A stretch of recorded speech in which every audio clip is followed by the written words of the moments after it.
মাশাআল্লাহ, কি সুন্দর ভিউটা দেখো আপনারা। কত মানুষের ভিড় বর্তমানে, মাশাআল্লাহ, অনেক মানুষ বর্তমানে মক্কাত। মাশাআল্লাহ দেখো, রাত্রে 10টা বাজে।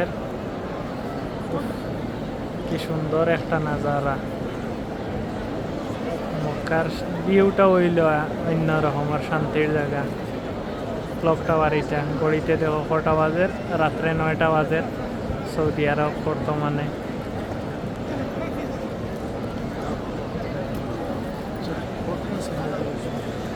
ইনশাআল্লাহ সবার লাগে দোয়া করছি, সহি সালামতে আল্লাহ সবার